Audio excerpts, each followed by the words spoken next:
feels like a test that I fail, so depressed when I can't seem to get out. But something deep inside won't let me quit. I swear that I'm inspired by all this shit. Tell me that I can't and I won't. That's what guides me the most. Your lies, I'll do what I want.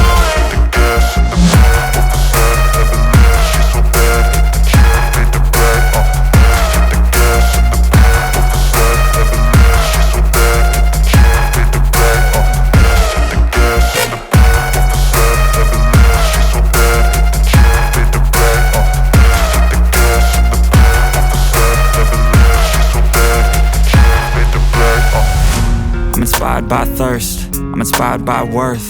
I desire your worst, so you can just hide while I work. I ain't tired, you first. I'll write a second, third verse about the lies you go disperse. You never did shit, I know it hurts. But something deep inside won't let me quit. I swear that I'm inspired by all this shit. Tell me that I can't and I won't. That's what guides me the most. Your lies, I'll do what I want.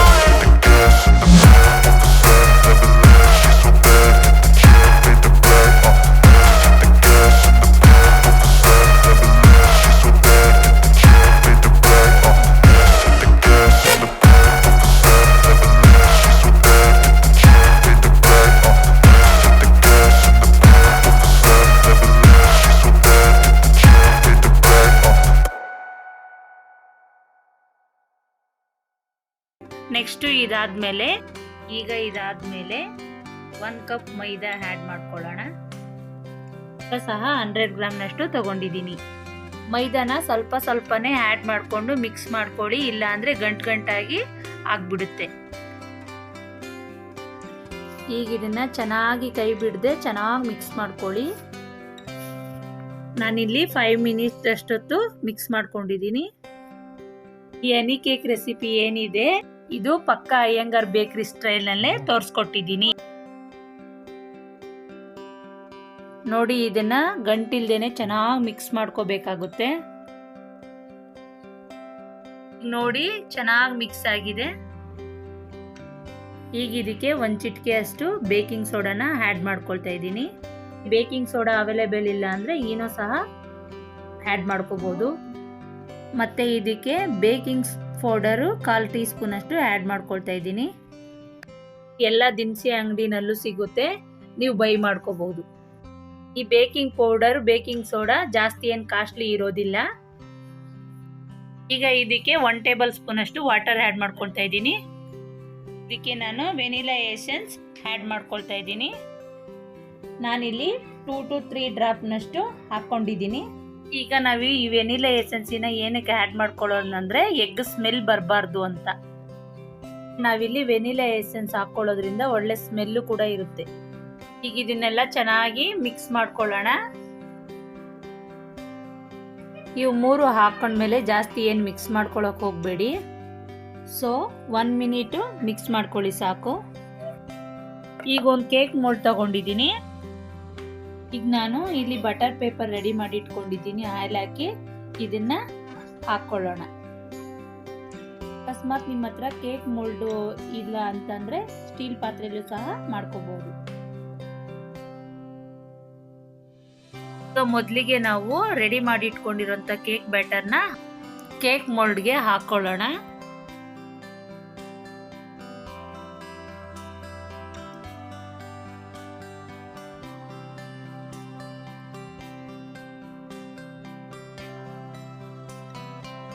ಈಗ ready ಆಗಿರೋ cake ಬ್ಯಾಟರ್ನ cake PAN ಒಳಗಡೆ ಹಾಕೊಂಡಿದ್ದೀನಿ.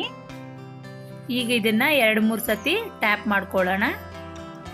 ಈಗ ನಾವು ಮೊದಲಿಗೆ gas ಹಚ್ಕೊಂಡು cooker ಇಟ್ಕೊಳ್ಳೋಣ. ಈಗ ಇದಕ್ಕೆ ನಾವು 3 to 4 ಟೇಬಲ್ ಸ್ಪೂನ್ ಅಷ್ಟು ಸಾಲ್ಟ್ ಹಾಕ್ಕೊಳ್ತಾ ಇದ್ದೀನಿ. ಮತ್ತೆ ಕುಕ್ಕರ್ನಲ್ಲಿ ಕೇಕ್ ಸ್ಟ್ಯಾಂಡ್ನ ಇಡ್ತಾ ಇದ್ದೀನಿ. ಈಗ ಇದನ್ನ 5 ಮಿನಿಟು ಲಿಡ್ ಕ್ಲೋಸ್ ಮಾಡಿ ಫ್ರೀ ಹೀಟ್ ಆಗೋದಕ್ಕೆ ಬಿಟ್ಬಿಡೋಣ. ನೀವು ವಿಸಿಲ್ ಹಾಕ್ದೇನೆ ಫ್ರೀ ಹೀಟ್ ಆಗೋದಕ್ಕೆ ಬಿಡಬೇಕು. ನೋಡಿ, ಈಗ ಇದು ಫ್ರೀ ಹೀಟ್ ಆಗಿದೆ. ಇದಕ್ಕೆ ಕೇಕ್ ಬ್ಯಾಟರ್ನ ಇಟ್ಕೊಳ್ಳೋಣ. ಗ್ಯಾಸ್ನ ಸ್ಲಿಮ್ಮಲ್ಲಿ ಇಟ್ಕೊಂಡು ಕೇಕ್ನ ಬೇಕ್ ಮಾಡ್ಕೋಬೇಕಾಗುತ್ತೆ. 30 to 40 ಮಿನಿಟ್ಸ್ ಚೆನ್ನಾಗಿ ಬೇಕ್ ಹಾಕಕ್ಕೆ ಬಿಟ್ಬಿಡೋಣ. ಕೇಕ್ಗೆ ಹನಿ ರೆಡಿ ಮಾಡ್ಕೊಳ್ಳೋಣ. ಇಲ್ಲಿ 2 ಟೇಬಲ್ ಸ್ಪೂನ್ ಅಷ್ಟು ಶುಗರ್ ತಗೊಂಡಿದ್ದೀನಿ. 1 ಲೋಟ ನೀರು ಹಾಕ್ತಾ ಇದ್ದೀನಿ. 1 ಚಿಟಿಕೆ ಅಷ್ಟು ಫುಡ್ ಕಲರ್ ಆ್ಯಡ್ ಮಾಡ್ಕೊಳ್ತಾ ಇದ್ದೀನಿ. ಮತ್ತೆ 1 ಏಲಕ್ಕಿ ತುದಿ ಸಿಪ್ಪೆ ತೆಗೆದು ಇದಕ್ಕೆ ಆ್ಯಡ್ ಮಾಡ್ಕೊಳ್ತಾ ಇದ್ದೀನಿ. ಗ್ಯಾಸ್ ಹಚ್ಬಿಟ್ಟು ಇದನ್ನ ಇಟ್ಕೊಳ್ಳೋಣ. ಇದು 1 ಕುದಿ ಬಂದ್ರೆ ಸಾಕಾಗುತ್ತೆ. 1 ಎಳೆ ಪಾಕ 2 ಎಳೆ ಪಾಕ ಬರ್ಬೇಕಂತ ಏನಿಲ್ಲ. ಈಗ ಒಂದ್ಸರಿ ಚೆನ್ನಾಗಿ ಮಿಕ್ಸ್ ಮಾಡ್ಕೊಳ್ಳೋಣ. ನೋಡಿ ಈಗ ಕುದಿ ಬರಕ್ ಸ್ಟಾರ್ಟ್ ಆಗಿದೆ. ಈಗ ಇದನ್ನ ನಾನು ಆಫ್ ಮಾಡ್ತಾ ಇದ್ದೀನಿ. 30 to 40 ಮಿನಿಟ್ಸ್ ಆಗಿದೆ. ಕೇಕ್ ಬೇಕಾಗಿದೆಯೋ ಇಲ್ಲ ಅಂತ ನೋಡೋಣ ಬನ್ನಿ. ಒಂದು ಚಾಕುವಿನ ಸಹಾಯದಿಂದ ಚುಚ್ಚಿ ನೋಡ್ತಾ ಇದ್ದೀನಿ ಬೆಂದಿದೆಯೋ ಇಲ್ವೋ ಅಂತ. ಇದು ಚಾಕುಗೇನು ಅಂಟಿಲ್ಲ, ಚೆನ್ನಾಗಿ ರೆಡಿ ಆಗಿದೆ. ಈಗ ಅದನ್ನ ಪೂರ್ತಿ ತಣ್ಣಗಾಗಕ್ ಬಿಟ್ಬಿಡೋಣ. ಅಷ್ಟರಲ್ಲಿ ನಾವೀಗ ಕೇಕ್ ಮೇಲೆ ಹಚ್ಚೋದಕ್ಕೆ ಜಾಮ್ನ ರೆಡಿ ಮಾಡ್ಕೊಳ್ಳೋಣ. 1 ಟೇಬಲ್ ಸ್ಪೂನ್ ಅಷ್ಟು ನಾರ್ಮಲ್ ಕಿಸನ್ ಜಾಮ್ ತಗೊಂಡು ಚೆನ್ನಾಗಿ ಬೀಟ್ ಮಾಡ್ತಾ ಇದ್ದೀನಿ.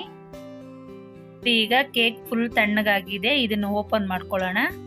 ನೋಡಿ ಈಗ ನಾನಿಲ್ಲಿ ಒಂದು ಪ್ಲೇಟ್ ನಲ್ಲಿ 4 ಪೀಸಸ್ ಆಗಿ ಕಟ್ ಮಾಡಿ ಇಟ್ಕೊಂಡಿದ್ದೀನಿ. ನೀವೇ ನೋಡ್ತಾ ಇರೋದು ಎಷ್ಟು ಸ್ಪಾಂಜಿಯಾಗಿ ಬಂದಿದೆ ಅಂತ. ಈಗ ನೆಕ್ಸ್ಟ್ ನಾನು ಒಂದು ಪ್ಲೇಟ್ಗೆ ಡೆಸಿಕೇಟೆಡ್ ಕೋಕೋನಟ್ ಪೌಡರ್ನ ಆ್ಯಡ್ ಮಾಡ್ಕೊಳ್ತಾ ಇದ್ದೀನಿ. ಇಲ್ಲಿ 1 ಪೀಸು ತಗೊಂಡು ಹನಿನಲ್ಲಿ ಲೈಟ್ ಆಗಿ ಡಿಪ್ ಮಾಡ್ಕೊಳ್ತಾ ಇದ್ದೀನಿ. ಏನಾದ್ರೂ ಜಾಸ್ತಿ ಡಿಪ್ ಮಾಡ್ಕೊಳಕ್ ಹೋದ್ರೆ ಕೇಕ್ ಚೆನ್ನಾಗಿ ನಿಂತ್ಕೊಳ್ಳೋದಿಲ್ಲ. ನೋಡಿ ಕೇಕ್ ಮೇಲೆ ಹಾಕೋ ಜಾಮ್ ಕೂಡ ರೆಡಿ ಆಗಿದೆ. ಈಗ ನಾವು ಕೇಕ್ ಮೇಲೆ ಕ್ಲೀನ್ ಆಗಿ ಸ್ಪ್ರೆಡ್ ಮಾಡ್ಕೊಳ್ಳೋಣ. ಇದನ್ನ ಡೆಸಿಕೇಟೆಡ್ ಕೋಕೋನಟ್ ಪೌಡರ್ ಅಲ್ಲಿ ಡಿಪ್ ಮಾಡ್ಕೊಳ್ಳೋಣ. ಕಡೆ ಡಿಪ್ ಮಾಡ್ಕೊಳ್ಳಿ ಚೆನ್ನಾಗಿ. ಇಲ್ಲಿ ನೋಡ್ತಾ ಇರ್ಬೋದು ಹನಿ ಕೇಕ್ ಎಷ್ಟು ಸೂಪರ್ ಆಗಿ ರೆಡಿ ಆಗಿದೆ ಅಂತ. ತುಂಬಾನೇ ಚೆನ್ನಾಗಿ ಟೇಸ್ಟಿ ಆಗಿದೆ. ಇದನ್ನ ನೀವು ಮನೆಯಲ್ಲೇ ಮಾಡಿಕೊಟ್ರೆ ಮಕ್ಕಳು ತುಂಬಾ ಇಷ್ಟಪಟ್ಟು ತಿಂತಾರೆ. ನಮ್ಮ ಮನೇಲಿ ಮಾಡಿದ 2 ನಿಮಿಷ ಕೂಡ ಇರಲಿಲ್ಲ. ಮಕ್ಕಳೆಲ್ಲ ಪಟ್ ಅಂತ ತಿನ್ಕೊಂಡ್ಬಿಟ್ರು. ನಿಮ್ಗೆ ಈ ರೆಸಿಪಿ ಇಷ್ಟ ಆದಲ್ಲಿ ಲೈಕ್ ಮಾಡಿ, ಹಾಗೆ ನಿಮ್ಮ ಫ್ಯಾಮಿಲಿ ಫ್ರೆಂಡ್ಸ್ಗೂ ಶೇರ್ ಮಾಡಿ. ನಮ್ಮ ಚಾನಲ್ಗೆ ಸಬ್ಸ್ಕ್ರೈಬ್ ಮಾಡೋದನ್ನು ಮರಿಬೇಡಿ. ಹಾಗೆ ಈ ವಿಡಿಯೋ ನಿಮಗೆ ಹೇಗಿತ್ತು ಅಂತ ಕಮೆಂಟ್ ಸೆಕ್ಷನಲ್ಲಿ ಕಮೆಂಟ್ ಮಾಡಿ. ನಾನು ನಿಮಗೆ ನೆಕ್ಸ್ಟ್ ವಿಡಿಯೋದಲ್ಲಿ ಸಿಗ್ತೀನಿ. ಬಾಯ್.